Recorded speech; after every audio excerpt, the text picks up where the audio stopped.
আমরা যারা জীবনে অন্তত একটাবারের জন্য চিন্তা করি যে আমরা কন্টেন্ট ক্রিয়েট করব বা আমরা ভিডিও মেকিং করব, আমরা ইউটিউবিং করব বা আমরা ফেসবুকে একজন কন্টেন্ট ক্রিয়েটর হব ভালো মানের, তাদের মধ্যে যারা শুরু করছেন তারা জীবন অন্তত প্রথম দিকে একটাবারের জন্য হলে এটা চিন্তা করছেন যে আমি আসলে কি নিয়ে আমার কাজগুলো শুরু করব। আই মিন কোন ধরনের ইকুইপমেন্ট নিয়ে বা কোন ক্যামেরা নিতে হবে, কোন মাইক্রোফোন নিতে হবে, এবং মাইক্রোফোন নেওয়ার ক্ষেত্রে চিন্তা করেন নাই, ভাবেন নাই, খুঁজে দেখেন নাই, আশেপাশ থেকে খোঁজখবর নেন নাই, এমন খুবই কম গল্প আছে যারা আসলে জাস্ট দোকানে গেছেন, একটা মাইক্রোফোন নিয়ে আসছেন। অবশ্যই আপনাকে রিসার্চ করতে হয়েছে, ইউটিউবে দেখতে হয়েছে বারবার যে কোন মাইক্রোফোন ভালো, বাজেটের মধ্যে খুবই কম টাকার মধ্যে কোন মাইক্রোফোনটা দিয়ে আমি আমার ভিডিও চাইলেই শুরু করতে পারি, খুবই ভালো একটা সাউন্ড আসবে, নয়েজ খুব একটা ক্যাপচার করবে না, এবং ক্যাপচার করলেও কীভাবে সেই নয়েজটাকে ডিনয়েজ করা যায়, এগুলোর অনেক উপায় আমরা একটা সময় খুঁজছি এবং খুঁজতে খুঁজতে হয়তো অনেকেই তাদের মধ্যে থেকে আজকে বর্তমানে অনেক বেশি সফল, এবং তাদের এক একটা গিয়ারের প্রাইস দিয়ে এক একটা মানুষের পুরো বছরের সংসার চলে। এমন অবস্থায় এখন অনেক কন্টেন্ট ক্রিয়েটররা আছেন। আবার এদের মধ্যে অনেকেই আছেন যারা আসলে আমার মতো যারা শুরু করছেন এবং শুরু করার পরে তারা চিন্তা করছেন যে ওকে, আমার ক্যামেরা গিয়ার আপডেট করা নাই, সো আমি এখন আর কাজ করব না, পজ দিই। এবং পজ দেওয়ার কারণে দেখা গেছে আপনি মাঝখানে খুবই নিচের দিকে নেমে গেছেন এবং ডাউনফল হয়েছে, যেটা আসলে কারোর জন্যই কাম্য না এবং কেউ এটা করা উচিত না। তো আজকের ভিডিওতে আমি আসলে আপনাদেরকে দেখাবো যে আমি কিভাবে বর্তমানে ভিডিও মেকিং করতেছি, আমি কি ক্যামেরা ইউজ করতেছি, আমি কি মাইক্রোফোন ইউজ করতেছি, কিভাবে ইউজ করতেছি। সো এই সমস্ত বিষয় নিয়ে আমি বিস্তারিত আজকে এই ভিডিওতে আলোচনা করব। আসলে বিস্তারিত আলোচনা করার মতো তেমন খুব একটা গিয়ার আমি ইউজ করতেছি না যেটা নিয়ে আসলে খুব বেশি স্পেসিফিক আপনাদেরকে বলতে হবে বা আপনাদেরকে বুঝাতে হবে, কারণ এই বিষয়গুলো খুবই বেসিক। আমি জাস্ট একটা ফোন ইউজ করতেছি, তার সঙ্গে আমি জাস্ট একটা বেসিক মাইক্রোফোন ইউজ করতেছি যেটার মডেল হচ্ছে বয়া BY-MM1। সো এটার মাঝখানে এটা হচ্ছে আমার এটা কিন্তু আমার প্রথম মাইক্রোফোন না, আমার প্রথম মাইক্রোফোন ছিল BY-M1।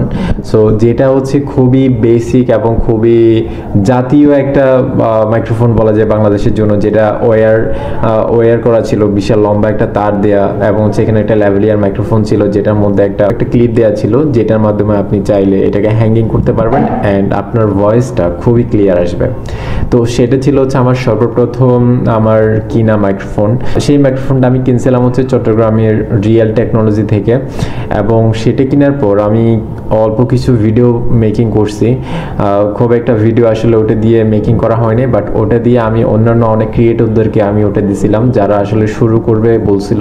সো তাদেরকে আমি ওটা বললাম যে আমার কাছে মাইক্রোফোন পরে আছে, ইউজ করো ওইরকম। এবং আমার কাছে আলটিমেটলি লাস্টে আরও একটা এক্সট্রা ছিল, দুইটা কিনে হয়েছিল পরে, মানে সামহাও আমার প্রথম মাইক্রোফোনটা হারাই যায়, এবং হারাই যাওয়ার পরে আমি দ্বিতীয় মাইক্রোফোনটা কিনি, এবং মাইক্রোফোনটা কেনার পরে প্রথমটা আবার পেয়ে যায় কিছুদিন পরে। তো দ্বিতীয় যে মাইক্রোফোনটা সেটা আমার কাছে রেখে আগেরটা আমি অন্য একজন ক্রিয়েটরকে আমি গিফট করি, বাট উনিও আসলে এখন আর কন্টেন্ট ক্রিয়েট করতেছে না, আমি জানি না কেন।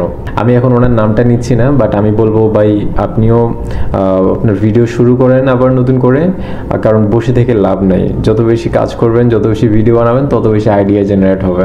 সেকেন্ড আমার মাইক্রোফোন ছিল হচ্ছে এইটা, যেটা আমি হচ্ছে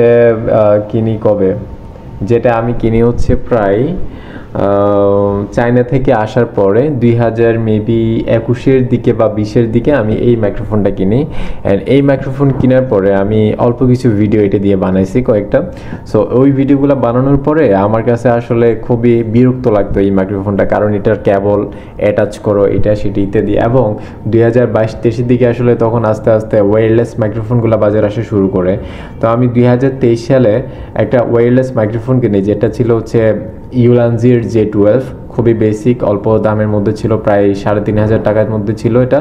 এই সময়ের মধ্যে আগেরটা চার্জ হয়ে গেছে, সো সেটা নিয়ে আপনি আবার ইউজ করতে পারবেন।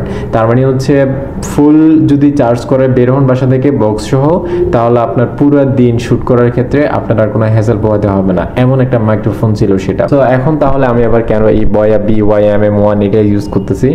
সো এটা ইউজ করার কারণ হচ্ছে আমার আসলে আমি যখন সন্দ্বীপ থেকে এখন চট্টগ্রামে আসি, তো আসার ক্ষেত্রে আমি খুব তাড়াহুড়াই আমি আমার সমস্ত জিনিসপত্রগুলো গোছাই নিয়েছিলাম।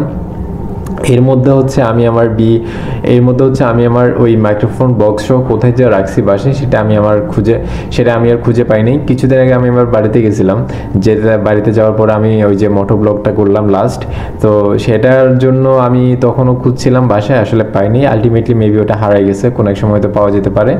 তো সেটা না পাওয়া পর্যন্ত এখন হচ্ছে এটাই ইউজ করা। আর এখন এটাকে একটু আপডেট করতে হবে, কারণ হচ্ছে এখন তো আমি খুবই ক্লোজে রেখে আমি ভিডিওটা করতেছি, বুঝতে পারতেছেন পিছনে ব্যাকগ্রাউন্ড খুব একটা আসতেছে না, জাস্ট আমার চেহারাটা দেখা যাচ্ছে। তো এইভাবে আসলে ভিডিও করলে ভিডিওর কোয়ালিটিটা আসলে খুব একটা মেনটেন হয় না। তো যার ফলে আমি চাচ্ছি যে এটার একটা লম্বা কেবল নিতে, যে এই কেবলটার মাধ্যমে হচ্ছে আমি ক্যামেরাটাকে বা হচ্ছে আমার ফোনটাকে আরও একটু দূরে রাখতে পারবো, এবং দূরে রাখার পর আমি চাইলে খুব সুন্দর করে তখন ভিডিওগুলো তৈরি করতে পারবো, যেটার মাধ্যমে হচ্ছে পিছনে ব্যাকগ্রাউন্ডটা থাকবে এবং একটু ওয়াইড রেঞ্জ থাকবে। তো এই কেবলটা নেওয়ার জন্য আজকে একটু বাইরে যেতে হবে। এটার মধ্যে হচ্ছে কেবলটা সিস্টেম হচ্ছে যেটা আমার মাইক্রোফোনের মধ্যে লাগতেছে লাস্টে একদম পিছনে। সো সেটা হচ্ছে যে আপনার 3.5 mm জ্যাক ঠিকই আছে, বাট এটাতে হচ্ছে 2টা দাগ, আর আমার মোবাইলে যেটা লাগে সেটা হচ্ছে 3টা দাগ। তো 3 দাগের আর হচ্ছে 2 দাগের কম্বিনেশন করে আসলে কেবল লাগে।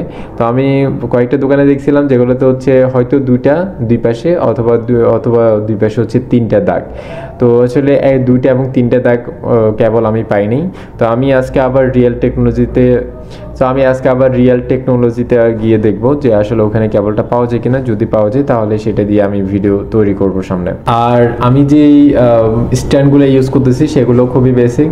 সেগুলো হচ্ছে আমি এখন আমার ফোনটা যে স্ট্যান্ডের উপর রাখছি সেটা হচ্ছে ইউলানজির MT44। সো এইটা হচ্ছে এক্সটেন্ডেবল, এটা প্রায় 5 ফিটের কাছাকাছি এটা এক্সটেন্ড করা যায়, মানে হচ্ছে লম্বা করা যায়। আর হচ্ছে নিচে আবার ট্রাইপড দেওয়া আছে, যেটার মাধ্যমে হচ্ছে আপনার বসায় রাখা যায়, মানে দাঁড় করায় রাখা যায়। তো এটার দিয়ে আসলে আমি প্রায় যত জায়গায় যে এটা আমার ব্যাগে থাকে, লাইক ট্যুর বলেন বা কোথাও ঘুরতে যেতে বলেন, মানে যেখানে যে না কেন আমার সাথে যদি ব্যাগ থাকে, ব্যাগের ভিতরে এই জিনিসটা থাকে আমার। আর এইটার উপরে আমি এখন ইউজ করতেছি হচ্ছে একটা লাইট, যে লাইটটা হচ্ছে তাও ইউলানজি VL66 মেবি এটা। তো এটা হচ্ছে আবার করা যায়, মানে হচ্ছে রোটেট করা যায় উপরে নিচে, এবং হচ্ছে এটাতে শুধুমাত্র 2টা মোড, একটা হচ্ছে হোয়াইট আর একটা হচ্ছে ওয়ার্ম। সো আপনি হোয়াইট থেকে ওয়ার্ম এটাকে শিফট করতে পারবেন, অ্যান্ড হচ্ছে এটার ব্রাইটনেস বাড়াতে পারবেন, কমাতে পারবেন, এই কয়েকটা কাজ এটা দিয়ে করতে পারবেন। খুবই ভালো একটা লাইট। আর হচ্ছে এই তো আমার ইকুইপমেন্টগুলো হচ্ছে এগুলাই। আপনারা চাইলে এত বেশি লাগবে না, আপনারা জাস্ট হচ্ছে একটা বেসিক মাইক্রোফোন নেন। আমি বলবো যে এই ধরনের ওয়ার কোনো মাইক্রোফোন না নিয়ে একটা ওয়্যারলেস মাইক্রোফোন নেন। আমি যেটা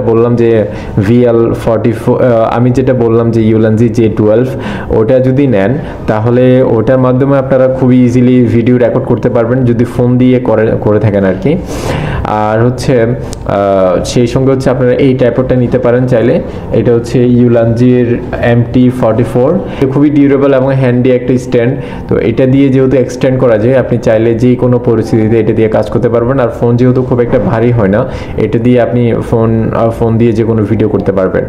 আর হচ্ছে আপনি যদি অ্যাকশন ক্যামেরাও নিয়ে থাকেন, সেক্ষেত্রে এই ধরনের একটা ট্রাইপড হলে এনাফ, যেহেতু আপনার অনেক সময় হচ্ছে সেলফি ভিডিও নিতে পারবেন, অনেক সময় হচ্ছে আপনি বসে রেখে কোনো হাইপার ল্যাপস বা হচ্ছে কোনো টাইম ল্যাপস নিতে পারবেন। সো এই ধরনের কাজগুলোর জন্য এই স্ট্যান্ডটা আমি মনে করি যে বেস্ট। তো হচ্ছে আপনার 3টে জিনিস প্রয়োজন হচ্ছে আলটিমেটলি। একটা হচ্ছে আপনার ফোন, যেটা আপনার হাতে আছে, আর একটা হচ্ছে যে আপনার একটা মাইক্রোফোন, যেটা আমি বললাম যে J12, এটা নিতে পারেন। আর একটা হচ্ছে যে আপনার এই যে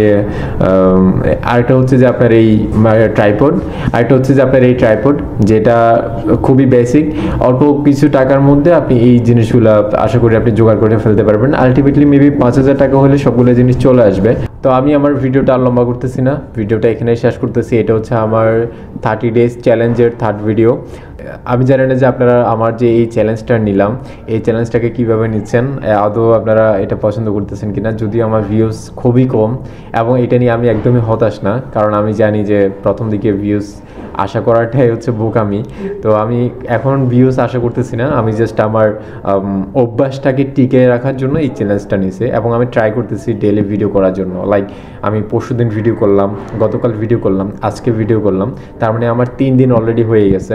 আর কয়েকদিন করলে হয়তো এই জিনিসটা আমার কাছে একদমই ইজি মনে হবে তখন। এখন আমার কাছে মনে হয় যে আমাকে ভিডিও করতে হবে, ঘুম থেকে ওঠা, গোসল করা, রেডি হওয়া, খাওয়া দাওয়া করা, তারপর হচ্ছে ভিডিও শুরু করা। তো এটা আসলে আমার কাছে একটু প্যারা মনে হয় এখনও, বাট কয়েকদিন পরে হয়তো এটা আমার কাছে খুবই ইজি মনে হবে এবং আমার কাছে এটা ফার্স্ট প্রায়োরিটি মনে হবে তখন। যাক, ভালো থাকবেন সবাই, সুস্থ থাকবেন। আসসালামু আলাইকুম রহমতুল্লাহ।